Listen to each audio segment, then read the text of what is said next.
Existem pecados que chegam de uma forma muito sorrateira na vida de cristãos. Hoje a gente vai estar falando sobre alguns pecados que eles chegam nas nossas vidas e elas podem acabar com a nossa fé, com o nosso relacionamento com o Senhor. E a questão é, muitos desses a gente nem se tocou que a gente estava caindo neles.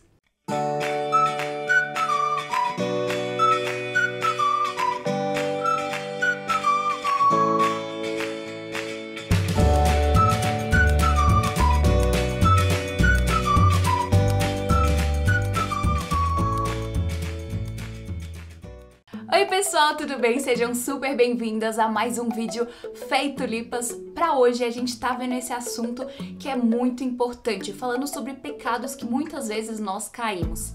Mas antes, se essa é a sua primeira vez aqui, seja muito bem-vinda e não se esquece de se inscrever e ativar o sininho para você não perder nenhuma novidade, porque esse daqui é um canal cristão que tem o foco de estar ajudando você a estar crescendo e florescendo na palavra do Senhor Deus. Então, se esse é o seu desejo, você é mais do que bem-vinda. E hoje a gente vai estar conversando com base no livro Como se livrar da amargura, do J.M. Wilson.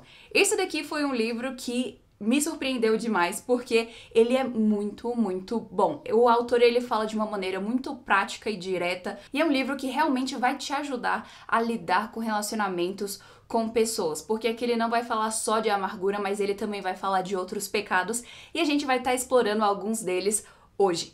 E um dos primeiros pecados que a gente vai ver que muitas vezes acabam com mulheres cristãs é justamente a amargura. E antes que você fale, mas eu não tenho problema com isso, a amargura não é uma coisa que realmente entra no meu caminho. Mas na verdade acaba entrando de uma forma que a gente nem percebe. Muitas vezes a gente nem se toca que o que a gente está sentindo no nosso coração é amargura. E a questão é que nós sabemos que a Bíblia nos instrui a nos livrarmos da amargura.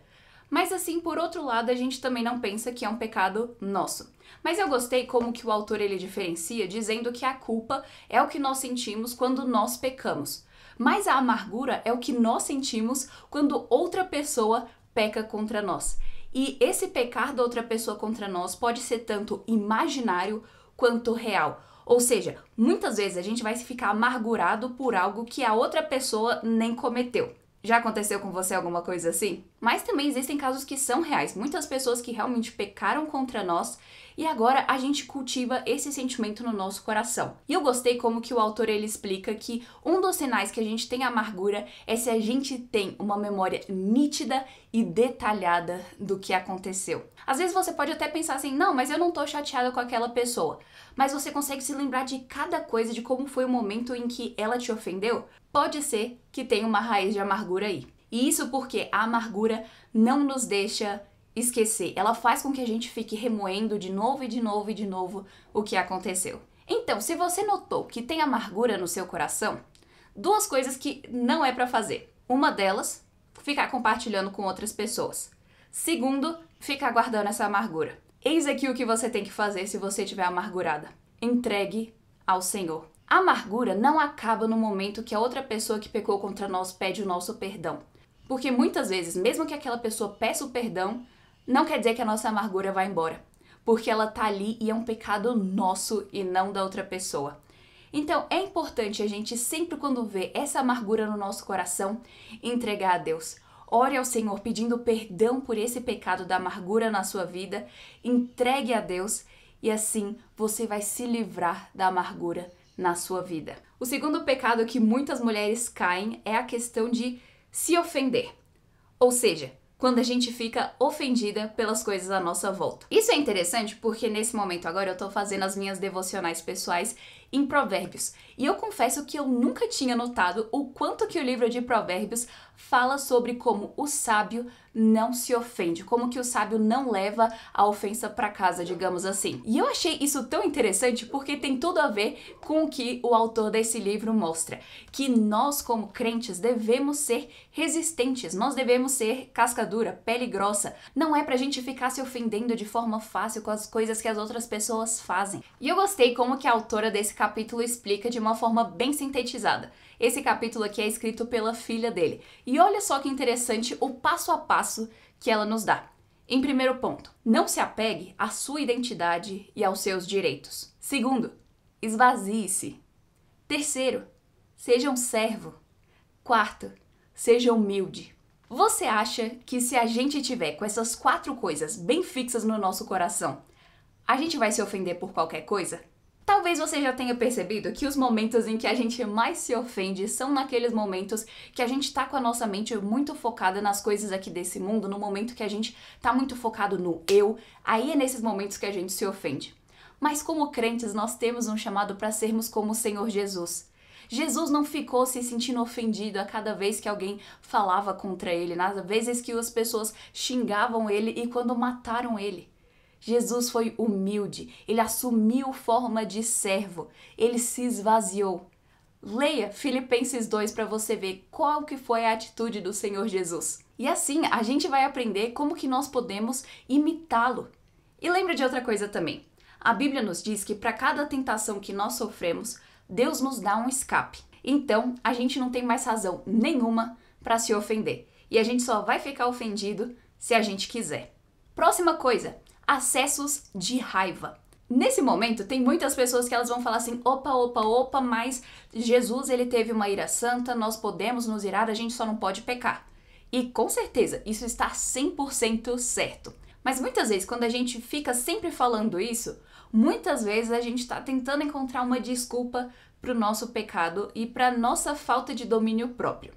Então, vamos entender quais são algumas das coisas que a gente precisa ter em vista para saber se a nossa ira está sendo santa ou não. E esse é uma outra coisa que a filha do autor, ela explica aqui. É bom ficar irado se não pecarmos, não formos dormir irados, se for a ira de Deus e não dos homens, se produzir justiça e se formos tardios em nos irar. Se preencher essas 5 qualificações, então uma ira santa. Mas se não for, então a gente precisa urgente nos arrependermos. E eu achei interessante como que no capítulo seguinte o autor mostra que essa raiva, esse acesso de raiva, ele acontece no momento que a gente vai acumulando vários pecadinhos, então eles explodem.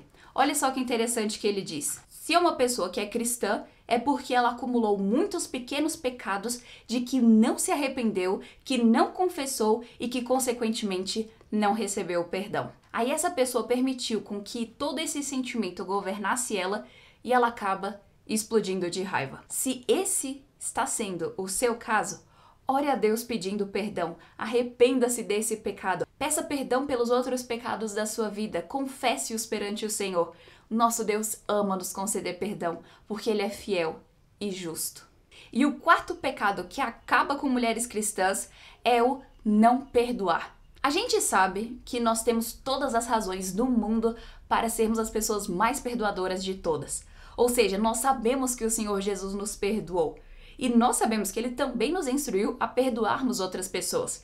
Todas nós lembramos do 70 vezes 7. E é interessante, o autor ele explica como que a gente pode saber se nós realmente perdoamos alguém ou não. Que se na hora que a pessoa pecar de novo contra nós, vai ser como se tivesse sido a primeira vez.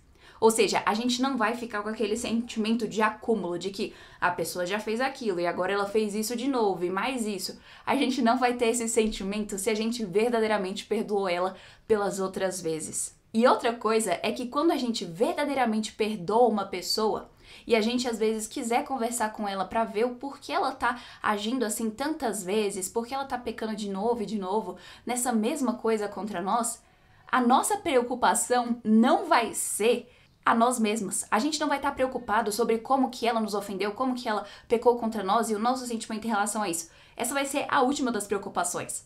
A nossa preocupação vai ser com ela, com a alma dela e o nosso bem que nós queremos gerar a ela. Se você quer saber se você realmente perdoou alguém, avalie o seu coração para ver se você está preocupada com ela ou consigo mesma. À luz disso tudo, nós vemos que tem pecados sorrateiros que entram no nosso coração e que se a gente der lugar a eles, eles vão corroer completamente a nossa fé. Então, o que você pode fazer é estar confessando cada uma dessas atitudes, cada um desses pecados ao Senhor.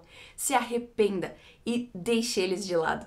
Busque a santificação no Senhor Jesus. Então, a nossa pergunta do dia vai ser: quais são outros pecados que acabam com a fé de mulheres cristãs. Comenta aqui embaixo pra gente estar crescendo e aprendendo umas com as outras. E não esquece de dar uma olhadinha nesse livro aqui que é tão bom, o link vai estar aqui na descrição. E eu espero que você tenha gostado, então não esquece de dar o seu like, o seu comentário, de se inscrever e ativar o sininho para você não perder nenhuma novidade. E que Deus te abençoe e a gente se vê no próximo vídeo.